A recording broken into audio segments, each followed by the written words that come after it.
According to a new report, Wendy Williams does not have frontal temporal dementia. It finally looks like Wendy is slipping out of that messy guardianship trap, and the truth hitting the surface is wild. Fresh test results came out showing she got slapped with a bunch of mental health labels that weren't even real, and people are saying the same court-appointed crew that was supposed to protect her might have been the ones pulling the strings behind her back. That alone feels like a setup with flashing lights on it. Wendy kept saying loud and clear that her mind was fine, but everybody acted like she was making noise for attention. Even Nicki Minaj tried to give folks a heads up and let them know something wasn't adding up with Wendy, but people dismissed her like she was stirring drama. Nicki only spoke up because she's convinced that big names can get targeted the same way, misdiagnosed, boxed in, and pushed into a conservatorship if they don't watch their steps. But people always stay ignoring warning signs until everything blows up in public view. This whole storyline exploded a few days ago after TMZ dropped that Wendy went through heavy neurological testing by a major unnamed New York specialist, and he said she never had the condition that kept her trapped under guardianship for years. That news alone had everybody doing double takes. This woman was dragged through multiple mental health facilities, stripped of her TV empire, separated from her family, and pumped with heavy medication for something she apparently never had. That's straight up shady behavior, and from what Wendy's been saying, none of this was some random mistake. She's been calling it intentional from day one.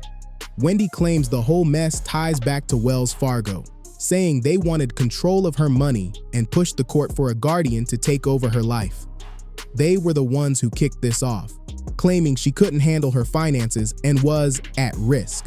After that, she suddenly got labeled with frontotemporal dementia and aphasia, and her whole world flipped upside down. And here's where it turns even darker. When her legal guardian, Sabrina Morrissey, stepped in, reports said Wendy was getting better.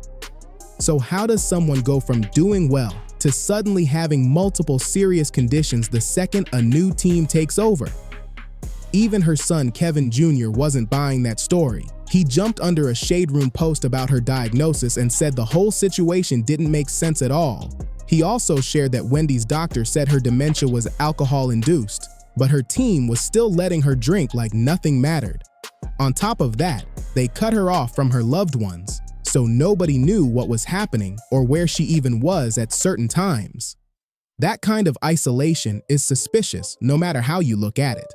Every new piece of this puzzle is making the whole situation look even more twisted. Wendy Williams, she got fired from Hot 97 because she had a picture of Puffy. So if you don't mind, give me the story from your point of view and what was in the picture? We were in Cancun. For whatever reason, dude was playing with Puff. He went behind him and grabbed his trunks and pulled them down. Some girls that was taking pictures. They took that picture and emailed it back to Wendy Williams. Wendy Williams said she had him in a compromising position and like it was gay, something like that. She was going to put it out. Wendy had shown people that email. Puff told Hot 97 if they didn't get rid of her before he got back in New York, that they was not going to get any music from any of his friends, any of the record labels executives that was cool with him. Everybody was going to boycott their station. We was out in LA for about 3 days before we landed back in New York. Wendy Williams was in the radio station in Philly. She was fired. We come from a very homosexual era of hip hop as well. There was a radio personality once upon a time. Her name was Wendy Williams. And she was practically burned at the stake for talking about such. And now it's all come full circle. There were many situations, none of which to talk about, but there were many situations back in the day in my career. And it's all coming full circle now. So Wendy has been fighting hard to break out of this guardianship, and they keep shutting her down like somebody's trying to keep the truth sealed tight. She even went on her own and got several independent evaluations proving she didn't have the conditions they kept slapping on her, but they still pushed the same script like nothing changed at all. Specialists say people with frontotemporal dementia usually decline fast, but Wendy has been showing real strength ever since she got clean and sober 3 years back, which makes the whole thing look even more suspicious. TMZ is saying her legal squad is gearing up to hit the court with new filings in the next couple of weeks, setting up a hearing where they'll ask the judge to finally end this whole guardianship situation once and for all. And if the judge refuses, attorney Joe Tina is ready to flip the table and demand a full jury trial so regular folks, not just the legal system, can decide whether Wendy should get her freedom back. He's confident everyday citizens would look at the facts and stand with her. When this guardianship drama first started, a lot of people instantly looked over at Diddy because he and Wendy go way back with heavy tension. Anyone who knows their history knows Diddy has carried a grudge, and there were long-running claims that he wanted Wendy's career gone for good. Wendy even accused him of having an intimate moment with another man, saying someone emailed her photos of Diddy on vacation in Mexico, and in those pictures she claimed the man was performing the you-know-what on him. That accusation stirred the whole entertainment world and made their feud way deeper than people realized. Now fast forward to everything happening today, and the layers just keep stacking. People are side-eyeing the timing, the medical claims, the sudden guardianship push, the pressure around her finances, and the way certain powerful names keep sliding into the background of the conversation. Every new detail that comes out only makes things look more tangled, and the streets are talking about whether this entire situation was built on shaky ground from the start. He ran out of the club so fast and got into the waiting SUV that it wasn't until he got into the truck that he realized that he left Jennifer behind, along with his bodyguard, Anthony Wolf. He just ran, forget it. That's a true sign of the itch bag, by the way. Leaving his I thought woman. it was an unpay. Well, eventually, Jennifer and Wolf made their way to the SUV without Puffy. Right. They ran 11 lights to elude the cops. Supposedly it was Puffy, although people are saying they saw a female hand tossing the window. Uh-huh. And then when the cops stopped them, they found a second gun, of course, in the car. Right. All four of the occupants, the driver, the bodyguard, Puffy and Jennifer, were handcuffed and taken down to the precinct. And eventually Puffy and his bodyguard, Wolf, were overheard talking about their plot to bribe the driver to take the rap for the... And Puffy was overheard saying, and I quote, because the prosecutor said this, "I can't go to jail. I'm Puff Daddy." He was arrested with a deadly weapon. And And people still remember how Shine got pulled into that whole club situation with Diddy. Even though he was still early in his adult life when everything went down, Wendy was one of the first voices saying the whole setup felt off, and she pushed hard for a real investigation instead of letting the industry sweep things under the rug like it all made perfect sense. She kept pointing out how the story had gaps everywhere and even suggested that Diddy and J-Lo were keeping certain details quiet about what actually happened that night. The way she talked about it had folks side-eyeing the entire situation. Wendy was also one of the few people bold enough to speak on the strange dynamic between Diddy and Cassie long before Cassie ever stepped away from him. She noticed red flags early and refused to stay quiet, even when everyone else tried to act like everything between them was normal. Wendy kept saying something felt off, and she wasn't scared to put it out there, even though it made people uncomfortable. That kind of honesty had her catching heat, but she never backed down. Every time Wendy spoke on these situations, she pushed people to look deeper instead of just accepting whatever version of the story was being fed to the public. And now, with all the new things being exposed around Diddy lately, a lot of folks are realizing Wendy might have been ahead of the curve the whole time. Puffy wants Cassie back. Oh, it's been all over social media. Puffy posted a picture of Michael Jackson's song, Lady in My Life, and wrote, "If anyone sees Cassie this weekend, please tell her to listen to this song 100 times. I suggest don't use social media, though, to reach out. I think this was a grand overture from Puffy. I don't believe he really wants her back. I believe he probably treated her at some particular point like a possession, like a possession. And if you really care, then you'd reach out privately, not publicly." Y'all had bad blood for a while.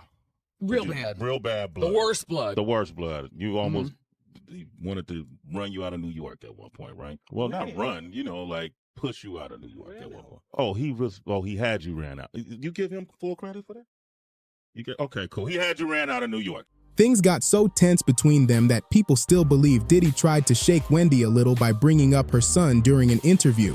And the whole thing felt strange from the jump. Wendy had invited him onto her show. Everything was moving normal, And then out of nowhere, he slipped her son into the conversation like it was casual talk, even though the energy behind it didn't feel casual at all.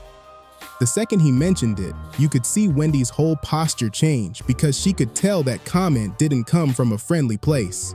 Folks watching at home felt the shift too, and a lot of people said it came off like he was trying to send an indirect message, basically telling her to chill on talking about him without saying the words out loud. It had that vibe powerful people sometimes use when they want to remind someone to stay quiet, smooth on the surface, but sharp if you read between the lines. The way he dropped that comment and the exact timing of it made the whole moment feel extra unsettling. People who watched the interview back then still talk about how the room just changed after that line, like the temperature dropped. Even though nothing explosive happened on camera, that tiny moment told everyone paying attention that there was tension behind the scenes that wasn't being said outright. As the mother of a now 16-year-old. Who I met backstage, he did? He's a great young man. Oh, thank you. Yes. You represent a lot. When it comes to Nicki Minaj, people can say whatever they want about her, but calling her a liar has never matched up with the way she moves, and folks are finally starting to catch on. For years, everybody assumed Diddy was the only one pulling strings because of his long and chaotic history with Wendy. But according to what Nicki's been speaking on lately, Jay-Z and Roc Nation might have had their own hands in Wendy's situation too. And she claims they're trying to push that same pressure toward her next. That's a serious claim, and the way she said it had people listening for real. Just a few days ago, Nicki had a clash with Charlemagne over an interview he did with Gucci Mane and Keishia, and right after that heated moment, she went online and accused Roc Nation of using Charlemagne to help push Wendy toward that guardianship. She posted, "Charlemagne, the fraud is Jay-Z friend and business associate using heart radio for these disgusting ploys against innocent families. He was around Wendy before her life went to hell. The buck stops here. Baby, bookmark this tweet." That message hit the internet like a siren because Nicki didn't hold back at all. Then Tasha K stepped in and threw even more fuel on the situation, claiming Roc Nation has allegedly been plotting to put Nicki into a guardianship just like what happened with Wendy. According to Tasha, the only thing stopping them is Nicki's marriage to Kenneth Petty, because if she's legally tied to her husband, even if somebody tried to label her with fake mental health issues, her money would go straight to him instead of an outside guardian. That detail caught everyone's attention because it fits into a pattern people never paid close attention to before. And when you look at the specific examples Tasha pointed out, the pattern really starts to form. Every major celeb who ended up trapped in a conservatorship wasn't married at the time it happened, which made them easier to control financially. Britney wasn't married when her conservatorship kicked in, and Wendy was already divorced when Wells Fargo pushed for her guardian. Without a spouse legally linked to them, there was nobody who could automatically manage or protect their finances, which made them more vulnerable to being pushed into those setups. That detail alone is making a lot of people look back at things they ignored. Now people are stepping back and realizing this might not be random at all. There might be a bigger structure behind it, with certain celebrities getting hit at specific times and others being left alone because they have legal protection through marriage. It's starting to look less like coincidence and more like a consistent pattern that reaches deeper into the industry than people ever imagined. Not something that is like a conspiracy theory. This shit actually happens. But if they're able to separate Nicki and Kenny, that makes Nicki vulnerable because your husband is your power of attorney. Your husband is your signator on all of your accounts in the event anything goes wrong. Michael wasn't married. Britney Spears was married, but of course they control all of that. And so the mere fact that all these narratives are out about Kenny stealing this to buy chains and buy that, that's not what it is. It's like, you know, they got doctors that are giving out these diagnoses saying that she's schizophrenic and bipolar and all of this stuff. And then Kenny's now here. You know, she trusts Kenny. Of course, they've known each other since they were kids. Their families know each other.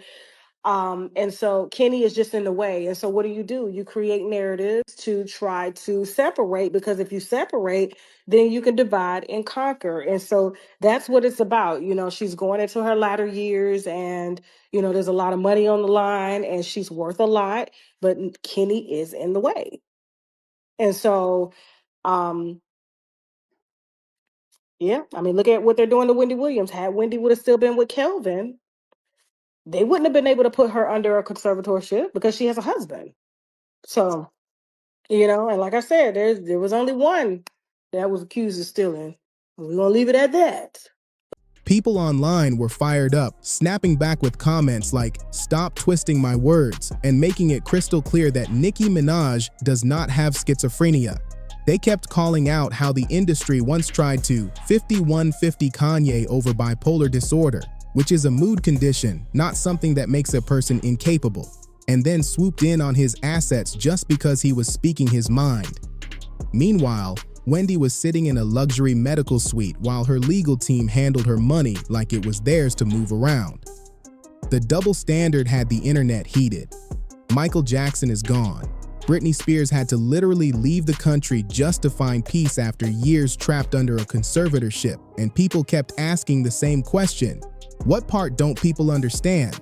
Because to them, all of this looks like a pattern, an industry tactic that makes someone look unfit so they can lose control of their finances. And users kept stressing that Kenneth, Nicki's husband, is the one barrier stopping anyone from legally stepping in and taking control of her money, because a spouse cannot be bypassed easily. Online personalities also reminded folks that the extra drama around Nicki started picking up steam right after she tweeted about the COVID vaccine, which sparked a fresh wave of speculation. And now, with Wendy's misdiagnosis being exposed as false, people are questioning whether the timing around everything is coincidence or part of something orchestrated. The timing has people raising eyebrows. The rumor flying around is that Wendy had to be placed under guardianship during Diddy's trial, so she wouldn't be able to testify about anything she allegedly witnessed around him. And now that his trial is over, she's suddenly no longer considered a risk, so the court is letting her out. The timeline definitely has people talking, because Wendy already had multiple independent medical evaluations done before, and none of them mattered. But right after Diddy's trial wrapped up, another test was run, and that one got taken seriously. The switch-up is too clean to ignore. People are also pointing out how Nicki Minaj is suddenly being called unstable, right when rumors are floating about Jay-Z possibly being looked at next after Diddy. That timing doesn't sit right with a lot of folks. To them, it feels too convenient, like the industry is trying to get ahead of whatever might come out next by discrediting her early. Loads of users were saying it straight up. The timing feels like a game being played in plain sight, and the audience is supposed to just accept it. Social media had a lot to say as usual. One person commented, "Wendy's family should sue the doctor who misdiagnosed her with dementia. That mistake triggered so many horrible events in her life." Another person added that while Wendy was stuck under guardianship, they allegedly sold her condo, gave away her pet, and cleared out her furniture, clothes, and personal items worth thousands, like her life didn't matter. People also mentioned how Wendy herself admitted she went to rehab in the past, but they still felt she deserved fairness, care, and real protection, not a setup built on labels she didn't even have. Most comments wrapped up with the same message: bottom line, free Wendy. So now I'm wondering your take on this.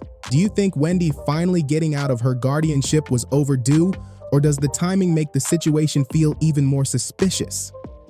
And do you think Nicki Minaj could actually end up getting targeted the same way, or do you think her marriage really shields her from that kind of move?